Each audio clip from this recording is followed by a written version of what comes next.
Hi there, welcome back again to our video lecture in engineering dynamics. So in this video we'll be discussing the projectile motion. This projectile motion is, as I've mentioned, that this is actually the most common type for 2D motions described in rectangular coordinate systems. But first, I'd like to discuss to you the basic, the basic principle behind this in terms of the physical interpretation. So projectile motion is just simply a motion of, let's say, a point mass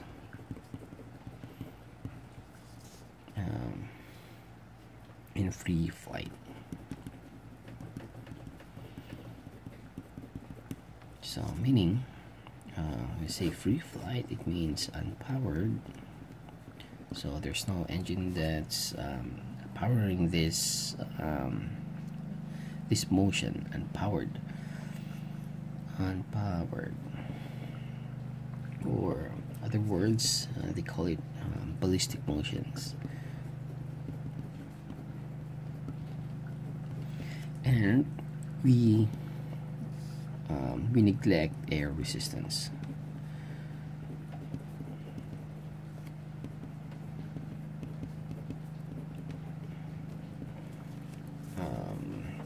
As well as we assume constant acceleration due to gravity. Constant acceleration, or let's say due to gravity. Okay, so example of this one is, for example, you're playing basketball. You're here and then you're shooting a ball.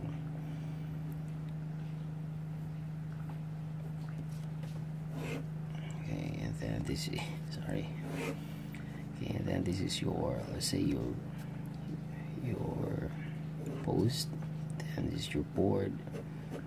Then this is your ring. So if you notice that the motion of your ball, it's actually a okay, so this is a parabola.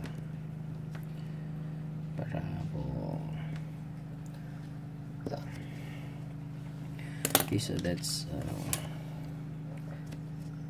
one. There are still other examples, like for example, you have this water container, let's say water tank, then it's on a frame, for example.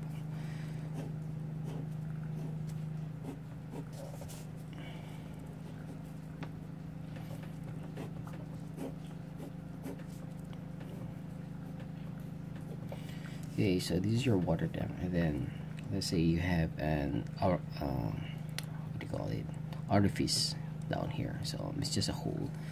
So because of the pressure, then you'll have a discharge over here. So depends upon your pressure. So the point here is this path is actually a parabolic.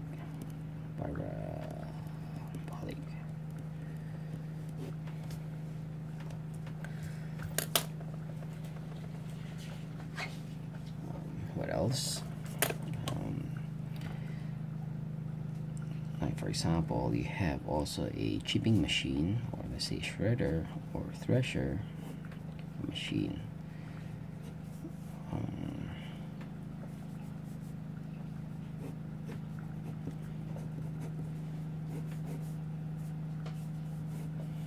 For example, this is your chipping machine. So you feed your material here, and it chips, or let's say a thresher or something, then it throws your feed here. Okay, so that's another example. So your material here is actually undergoing, let's say your chip materials, they're undergoing projectile motion.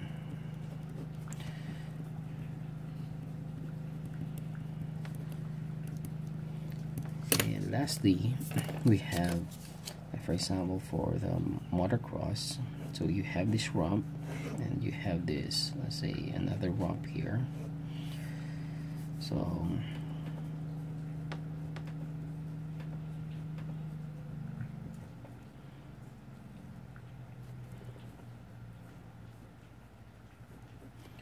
okay, so you have this rider right here.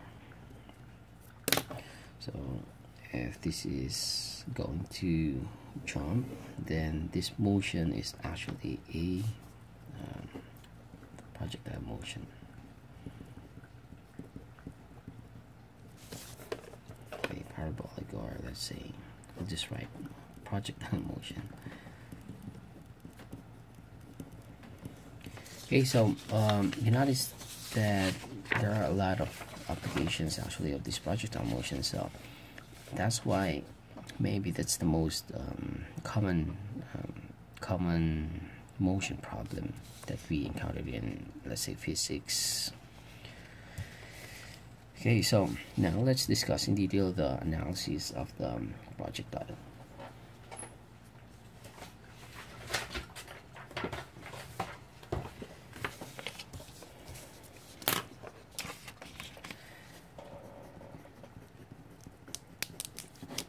Okay, so we have this parabolic, let's say, trajectory.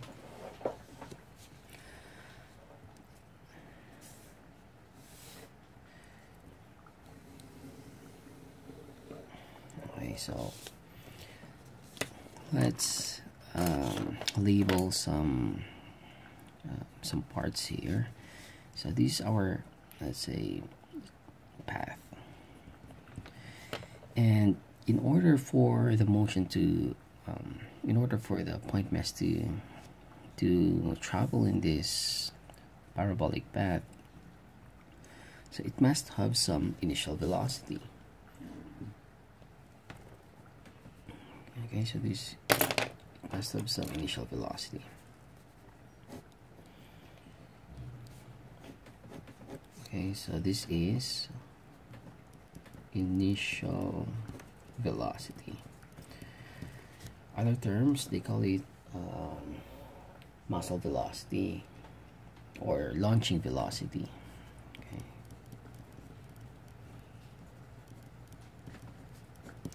Okay, so this is our initial velocity or launching velocity, and it can also be described in terms of an angle. Okay, so you would notice that if you try to fire a ball, then it will have a maximum what do you call it, maximum range. Okay, so from this initial point up to here, so you can have maximum range, and we use the symbol R for range. Okay, what else? We have also this maximum height. So you notice that it will go up, but it will only reach a maximum height, and then it will go down. Okay, so we have this height, and that's h. Okay, what else? So this initial velocity can also be expressed in terms of v sub x and then v sub y. So sometimes for some problems, what's given is v sub y, and then this angle. So okay, so far that's it. Okay, so in analysis, what we're actually going to do, or how to deal with the problem, is we can also separate That's right, we can separate the upward motion from the downward. Okay, so if we draw it again, so this is our path. So we notice that this is our initial velocity, but our velocity here would be purely v sub x. Okay, so this is entirely v sub x, whereas this one is v sub x and then v sub y. Okay, so the y component is actually 0 here at this maximum height. So that's one, I think I've mentioned that in our problem number 3, sample problem number 3, that once it reached the maximum height, then the velocity is actually 0. Or we can say that, for example, your point mass or your object is traveling upwards against the gravity, then it's actually slowing down. Okay, so that's one of the reasons. So meaning the y component is 0 at this point. So meaning v sub y is equal to 0 here. Okay, then so we can analyze this, and also we can separate the upward motion from the downward, and also we can separate the x from the y.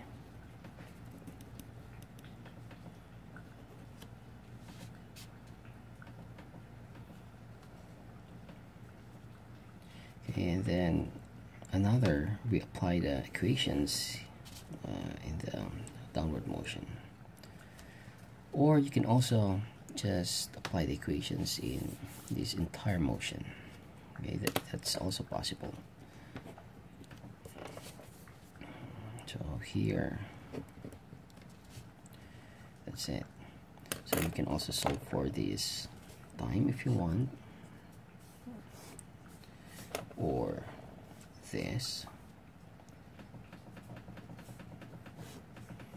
or the height, for example. Okay, so that's just the overview for now.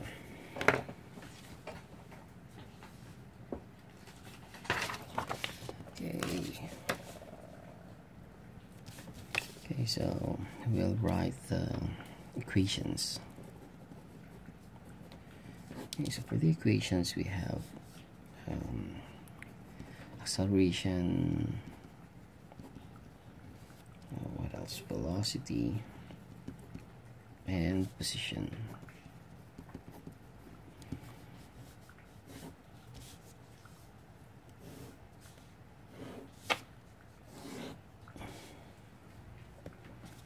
Okay, so we'll write horizontal axis, or let's say the x-axis, and then this one is the y-axis.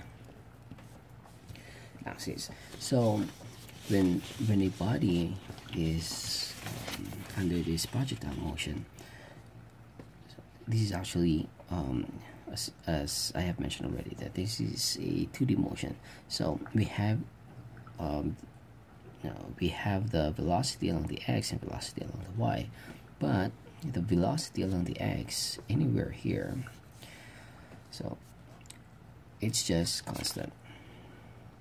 So all the vx is constant. So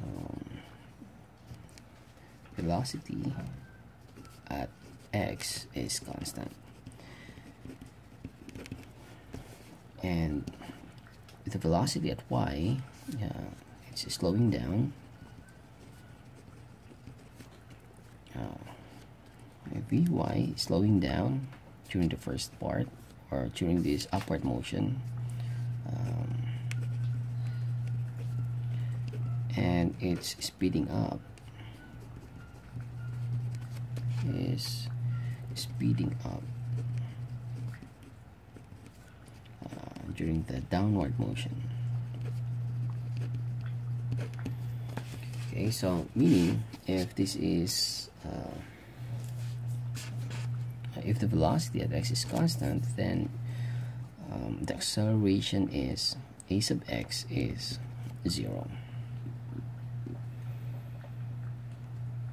Okay, and then this one, the acceleration here, the a sub y is just equal to negative g. It's just simply the 9.81 meters per second squared is constant.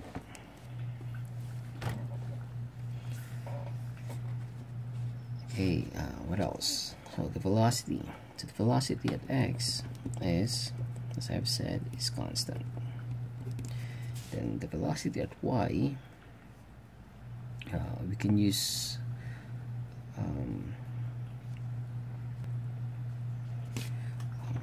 we have this equation, delta v, okay, is equal to a times delta t. Okay, so we call this a is equal to delta v all over delta t. So that's this one. So therefore, since that's a delta v, then we can say v sub y. Say v sub y. Okay, we'll write this one. So delta v is just v sub y minus the initial velocity along the y. So let's say v sub o, or v naught. Okay, so vy is equal to a delta t plus v naught. Okay, so because this is negative, so if you transpose this one to the right hand side, then that's going to be positive. Okay, now for our position. Wait, what else? Another one in terms, for example, if we were given an angle here, then we can also express this v sub y in terms of the trigonometric expressions. So so this is your angle, then this one is going to be sine theta. So v sine theta. Okay, so next let's discuss the position. So for the position, we have the equation,